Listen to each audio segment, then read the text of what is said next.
पिछली बेर लगे तो उससे थोड़ा सही है अभी इस बार। ए और बी ग्रुप का लमसम सही है, 19-20 ही फर्क है। पेपर का स्तर बिल्कुल जैसे फर्स्ट ग्रेड के स्तर के अनुसार था। क्वेश्चन का ऐसा लग रहा था कि सारे ऑप्शन अच्छे हैं। सरकारी नौकरी का सपना होगा पूरा। सीईटी, राजस्थान पुलिस, पटवारी, वीडियो, ईओआरओ, शिक्षक सहित अन्य भर्तियों की तैयारी के लिए अभी डाउनलोड करें तैयारी कर लो ऐप। नमस्कार, मैं अजय कुमार शर्मा और आप देख रहे हैं एजुकेशन नगरी। और अभी मैं मौजूद हूँ, आरपीएससी का एग्जाम चल रहा है और प्राध्यापक का एग्जाम है, वहाँ भी मैं सेंटर पे मौजूद हूँ। दरअसल ए सेक्शन का यानी कंप्लीट हो गया था, इनको अलग अलग वर्गों में बांटा गया, ए बी करके। ए का कंप्लीट हो गया जिसमें जीके विषयों का पेपर रहा। आज बी का शुरुआत हुई है, यानी कि बी का आज जीके का पेपर है। और उनसे आज बातचीत करते हैं कि जिस तरह पिछली बार जीके का पेपर रहा, ए में जो पेपर था, क्या बी में भी उसी तरह जीके का पेपर रहा है? जी, आज का पेपर किस तरह का रहा? आज का पेपर ठीक है, लेवल अच्छा है। अगर बात की जाए पुराने पेपर की, जैसे ए ग्रुप वालों की, तो उसकी तुलना में किस तरह का आज का पेपर? उससे थोड़ा हाई है। यानी कि ए सरल था, बी टफ गया। हाँ, नो थोड़ा। कितना आपने अटेम्प्ट किया, कितना छोड़ा आज? मैंने तो 55 किया है।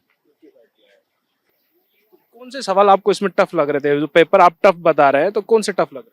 ज्यादा तो नहीं है, लेकिन जो क्रॉसिंग का सिस्टम है ना, उसमें थोड़ा दिक्कत है। अब ए और बी की हमने तुलना कर ली, लेकिन इसी आरपीएससी के पेपर के पिछले टाइम की तुलना की जाए तो फिर कैसा रहेगा अभी जीके को अगर देखा जाए? पिछली बार में इस बार में थोड़ा बेटर है। अब की बार थोड़ा क्या परिवर्तन इसमें देखा हुआ है? क्या परिवर्तन है इसमें? भैया बताएंगे परिवर्तन। जी, आज का पेपर किस तरह का गया? ये आज का पेपर मॉडरेट रहे, मतलब ज़्यादा इजी भी नहीं है और ज़्यादा डिफिकल्ट भी नहीं है, बस इतना है। एक मिनट इधर आइए। आपने बोला मॉडरेट है, ठीक है, लेकिन अभ्यर्थी ये भी कह रहे हैं कि पिछला जो ए वाले थे उन्होंने बोला कि हमारा जीके टफ गया, बाकी विषयों का सरल गया है। तो इसे आप कैसे देख रहे हैं? और आपका भी अब विषय का पेपर लगेगा, तो किस तरह आप इसे देखते हैं? तो वो तो एग्ज़ाम लगेगा, उसके बाद ही बताएंगे। और पिछला जीके और इस जीके का कंपेयर किया जाए तो वो किस तरह आप देखते हैं उसे, कि ये सरल था कि वो सरल था? हाँ, पिछली बेर लगे तो उससे थोड़ा सही है अभी इस बार। पिछले से सही है, यानी हाँ। ए ग्रुप वालों से बी ग्रुप वालों का पेपर जीके ठीक है। ठीक। बोलो हाँ नहीं। हाँ हाँ। इधर आइए। जी, मैं किस तरह का पेपर था, क्या रहा? पेपर का लेवल ठीक था सर। जीके का जो कई बार पेपर लगा था जस्ट अभी पीछे पीछे थोड़ा ठीक था, और लेवल भी अच्छा था, और करंट क्वेश्चन भी ठीक थे, और लेवल अच्छा था। कुल मिला की बात ये सब्जेक्ट क्या हुआ कि ए ग्रुप ने भी पेपर दिया और बी ग्रुप को आज बी ग्रुप का शुरुआत है। जीके का पेपर किस तरह आज रहा अगर उसकी तुलना की जाए? तुलना की बात करें सर, यानी बहुत अच्छा रहा। यानी कि वो टफ था, ये सरल। ये बहुत टफ था, ये सरल था सर। हाँ, इतना इतना टफ ही नहीं, इतना सरल भी नहीं, मीडियम साइज है सर। कुल मिला की बात ये है। थैंक। कितना अटेम्प्ट किया, कितने छोड़ा आपने? मैंने सर क्वेश्चन किया 45, और बाकी मैंने 5 ऑप्शन भर दिया सर। थैंक यू सर, आपका बहुत धन्यवाद। आइए, आज आप लोगों ने जीके दिया, बी ग्रुप के आप कैंडिडेट हैं। तो जीके का पेपर है वो हमेशा, जैसे एक ही बात की जाए, ए ग्रुप का हमेशा कि जीके टफ गया है, विषय सरल गया। मुख्यतः कि अभ्यर्थियों को किस तरह की समस्या आ सकती है इसमें? ए और बी ग्रुप का लमसम सही है, 19-20 ही फर्क है। बाकी टफ है पेपर तो मीडियम साइज है, 25% नॉर्मल है, 25% टफ है, बाकी 50% हार्ड ही है। 75 क्वेश्चन में से 45 क्वेश्चन अटेम्प्ट किए मैंने। 75 में से 45 अटेम्प्ट किए। इसमें से इतना आपने छोड़ दिया क्यों? बाकी मैथ मेरी डीप है, मैथ नहीं आती। बाकी इंग्लिश भी छोड़ दी। बाकी रीजनिंग के 1-2 क्वेश्चन हुए थे। बाकी जीके ये थोड़ी ठीक थी, मतलब राजस्थान जीके ठीक थी थोड़ी। अच्छा, इसमें कुछ ऐसा सवाल जो आपको सोचने में मजबूर कर दिया, कोई भी ऐसे टॉपिक वगैरह? नहीं, इस बार नहीं था इतना कथन निष्कर्ष वाले नहीं थे जो सोचने पे मजबूर कर दिया। पिछले साल 2025 का तो बहुत सोचने में मजबूर कर दिया था, इस बार नहीं था। हाँ, उससे ठीक है, मतलब इतना वो नहीं दिया, मतलब कथन निष्कर्ष ज्यादा घुमाया नहीं, मतलब जो आता है तो ठीक है, नहीं आता तो ठीक है, ऐसे कर दिया। थैंक यू जी, आज आप पेपर करके आए हैं, किस तरह का पेपर रहा? और आरपीएससी लगातार सीटें खाली रह रही है, क्या इस बार आप उम्मीद लगा रहे हैं पेपर का स्तर देख के? पेपर का स्तर बिल्कुल जैसे फर्स्ट ग्रेड के स्तर के अनुसार था, ठीक ठाक था पेपर। लेकिन जो जीके वाले पर्सन थे, करंट जीके थे, उनमें थोड़ा सा कंफ्यूज की स्थिति थी। ये हर ऑप्शन पे कंफ्यूजन था, लेकिन जिस हिसाब से फर्स्ट ग्रेड का स्तर है उसी के अनुसार प्रश्न पूछे जा रहे हैं। हाँ जी। अगर पिछले ग्रुप की तुलना बी ग्रुप से की जाए जीके का पेपर, तो किस तरह रहेगा कि वो ज्यादा टफ था कि ये ज्यादा टफ? ये कहने का मतलब ये है कि ये थोड़ा सा के इजी था, उससे ज्यादा फर्क नहीं था। 19-20 का फर्क था, 19-20 का फर्क था, इतना वैसे नहीं था।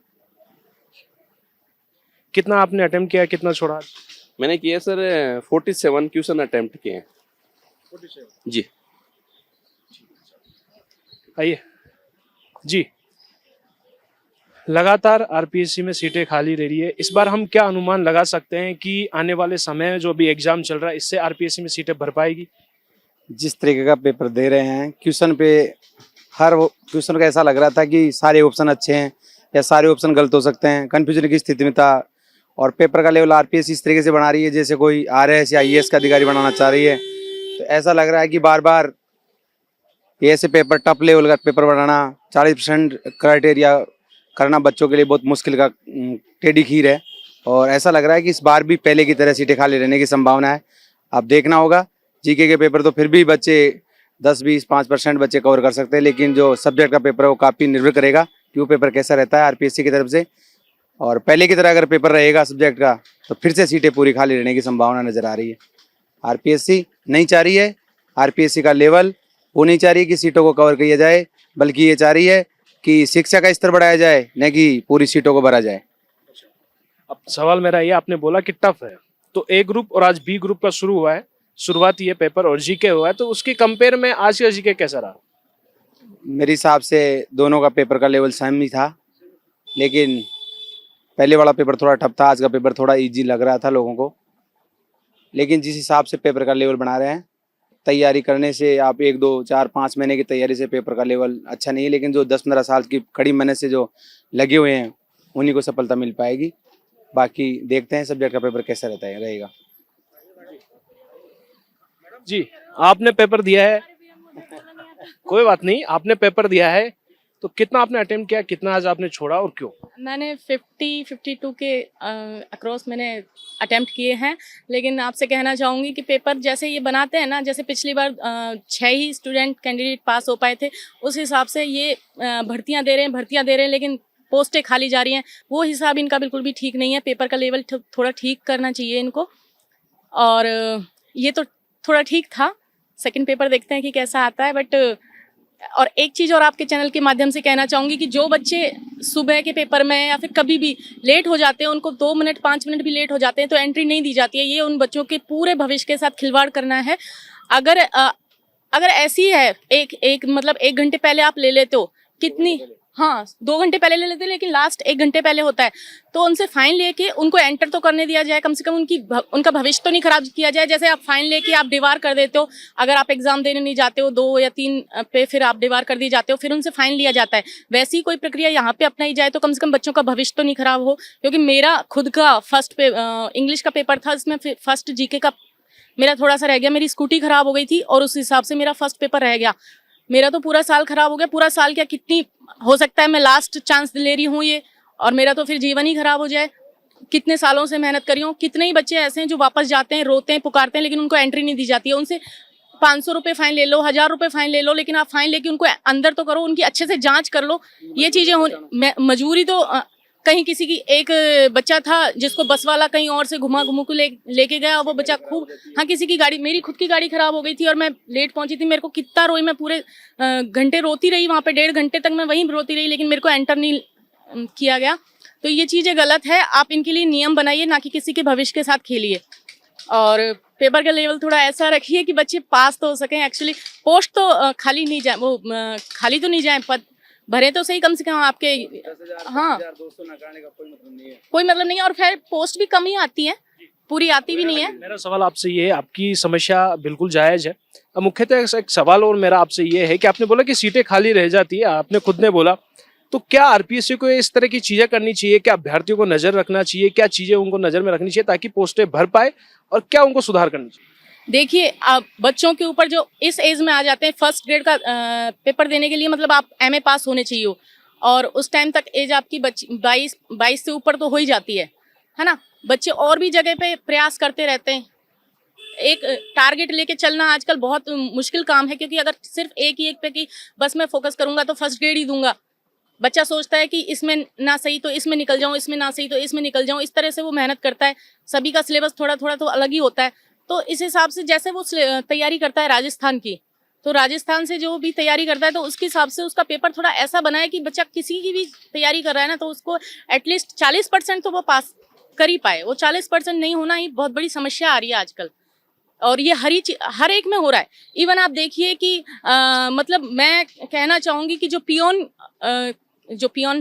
फोर्थ ग्रेड का जो अभी भर्ती आई थी, उनमें विडो कैंडिडेट, हैंडीकैप और एक्स सर्विसमैन को मतलब जीरो कुछ नंबर पे पास कर दिया गया था। उसके लिए भी किसी ने पता नहीं जनहित लगाई है या फिर क्या लगाया है और उसमें कहा गया है कि इनके लिए भी कोई क्राइटेरिया निश्चित कीजिए। अरे आप सोचिए कि अगर पानी पिलाने वाले को या फाइलें इधर उधर ले जाने वाले को अगर आप क्राइटेरिया फिक्स करेंगे तो इन बच्चों का भविष्य तो वैसे ही खराब है। क्राइटेरिया, उसमें क्या क्राइटेरिया निश्चित करना, चलो यहाँ तक भी मानते हैं कि आपने क्राइटेरिया फिक्स किया हुआ है, लेकिन पियोन के उस पे आप क्राइटेरिया के लिए बात कर रहे हैं, ये तो बहुत बड़ी बात है। और उन कैंडिडेट के लिए जो हैंडीकैप है, जिनके सामने पहले ही इतनी सारी जिम्मेदारियां हैं, इतनी सारी चुनौतियां हैं जीवन की, हाँ पहले ही पिछड़े हुए हैं, जो विडो कैंडिडेट हैं, उनके सामने आप जीके तो देखिए, उनका विडो का जीवन जीके देखिए आप एक बार, कि कितनी सारी उनको समाज की, उनको ससुराल की, उनको पीहर की, उनको आर्थिक समस्याएं, कितनी समस्याएं और कितनी चुनौतियों का सामना करना पड़ता है। ऐसी स्थिति में अगर वो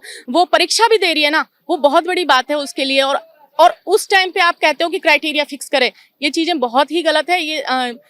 ये चीजें बताती है कि ना सरकार चाहती नहीं है कि किसी को नौकरी मिले। वो पद तो निकाल देती है अपने मतलब अपने वाहवाही लूटने के लिए, वो पोस्ट निकाल देती है, सब काम कर देती है, लेकिन भर्तियां कोर्ट, ये कचहरी, मतलब एक स्टेज नहीं होता, एक स्टेज के उसमें 3 स्टेज होते हैं।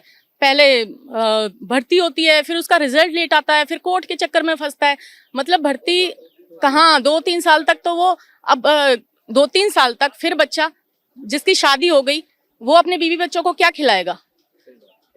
हाँ, कितनी अगर इसी के भरोसे चलते रहे तो इसीलिए तो बेरोजगारी इतनी ज्यादा बढ़ रही है कि आज 40-45 साल तक के युवा सिर्फ पढ़ने में लग रहे हैं, और पढ़ते पढ़ते आप देश को ही पीछे कर रहे हैं। देश को इसलिए पीछे कर रहे हैं कि जब 40-45 तक सिर्फ युवा सिर्फ पढ़ेगा, वो और कुछ करेगा नहीं, और कुछ नहीं करेगा तो आपकी ग्रोथ कैसे होगी? देश की ग्रोथ होगी ही नहीं, वो कहीं और जा ही नहीं पाएगा। अरे आप उनको इस तरह की कोई प्रक्रिया अपनाइए जिससे कि 2-3 साल या साल 2 साल में बच्चा जो प्रयास कर रहा है वो कहीं ना कहीं एडजस्ट हो जाए, कहीं ना कहीं उसकी नौकरी लग ही जाए। तो ऐसा लेवल कम से कम आप रखिए, मेरा तो यही कहना है। नीलम शर्मा